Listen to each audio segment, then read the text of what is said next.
and welcome to The Big Fight, where this week we are going to have the big small state debate. Obviously, starting off with Telangana, the decision that now seems to have been taken, although when it's actually going to be implemented is, I guess, anybody's guess. But the state of Telangana and the broader question of whether the same principle and the same pattern should be repeated in other parts of the country, whether it's Gorkha land, whether it's the division of Uttar Pradesh, whether it's the creation of Vidarbha, is in general this a good idea or a bad idea? And also, what is going to be the political ramifications and implications of all that has happened this week with Telangana and potentially with other states as well? So that's the discussion, and we have an absolutely fantastic panel from all walks of opinion, if you like, on this entire question. Let me start off in the Delhi studio by welcoming Mr. Parakal Prabhakar, who's a political analyst, he's the founder secretary of the Vishal Andhra Mahasabha. He's from Hyderabad and doesn't think that what happened was a particularly good idea with Telangana. And joining us from Hyderabad, somebody with exactly the opposite point of view, Mr. K.T. Ramarao, TRS MLA and the son of KCR, one of the people who's really been fighting for such a long time for Telangana. So great to have both of you.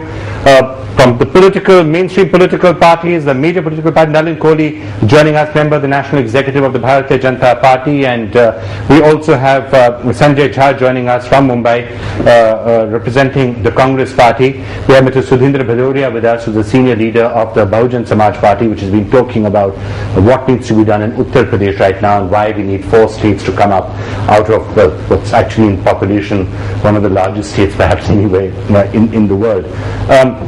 Roshan Giri is with us, who is the General Secretary of the Gorkha Jan Mukti Morcha, feels that if Telangana can be provided and can be given, why not Gorkha land? We have KG Suresh standing next to him, who would disagree vehemently with that view and say that Telangana is a case entirely by itself. I think that would sum up what you have to say.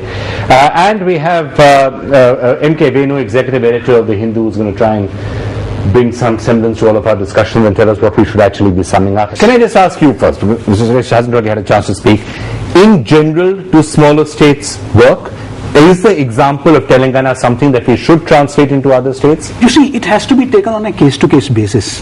You cannot have fly-by-the-night political operators with letterhead statehood demands demanding these states. There has to be some reasons. One, historical reasons have to be there, economic reasons have to be there, administrative reasons have to be there. Only then you cannot, of course, have a rule that no more states, but you need to have a case-to-case basis. But some of the other debates that are no doubt going to come up, whether it's Vidarbha, whether it's Uttar Pradesh, whether it's Gorkha land, these have been around for a while, and there are, in every case, there will be reasons why it should be done. Secondly, again, do you have a mass movement? Do you have people's movement? Gorkha land has a mass movement. And then, what is the basis on which this claim is being made? Is it based on some irredentist claim? What is the kind of... Now, come to think of it, I have absolutely no problem with the Gorkha agitation.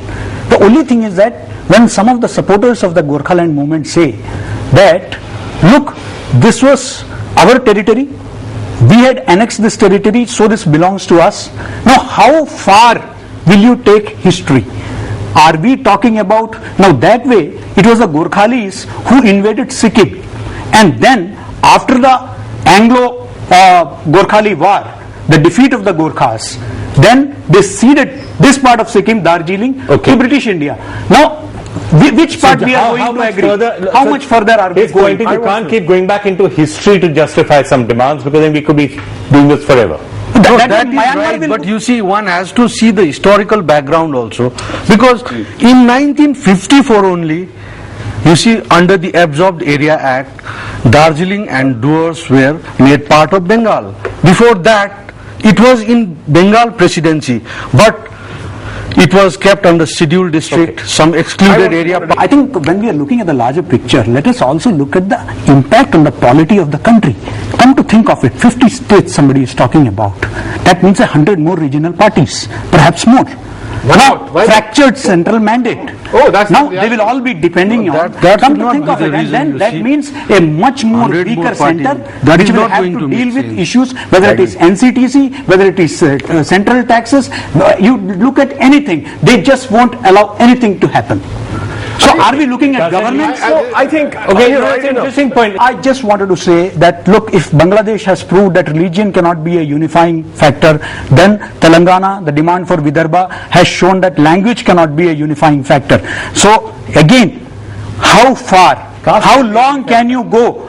Now in Uttarakhand, Garhwalis are different, Kumaunis are different, their language is different, their culture is different. Now again, if you look at it, Nagaland, you have acceded to Nagaland, but now they are demanding Greater Nagaland and now Nagalim. So where do you draw the line? Where do you draw the line is the basic point.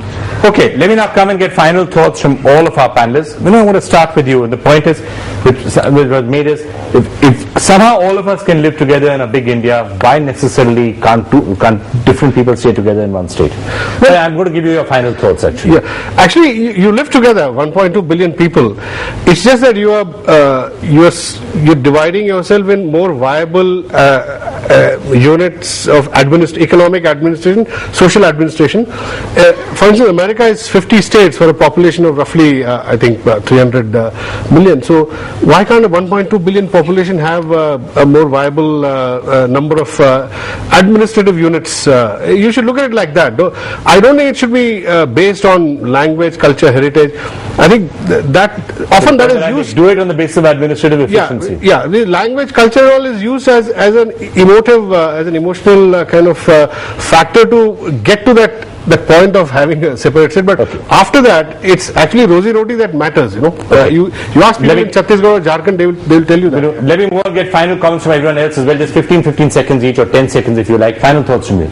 Well, I think that there is absolutely no problems with considering new states, provided there are merits to the demand, not based on some historical claim, but based on genuine economic reasons, genuine administrative reasons, then it's okay. Otherwise, I don't think we will end up balkanizing this country. All right. Thank you all so much for joining us on this. Now the Telangana debate, I'm sure, is going to continue when this matter actually does come up. The bill comes up and when it's passed in Parliament is, of course, anybody's guess. I wouldn't hold my breath just yet. Parliament, of course, does begin next week. Lots of bills coming up. This may not necessarily be one of them. You've been watching The Big Fight. We'll be back again next week. Thanks for joining us.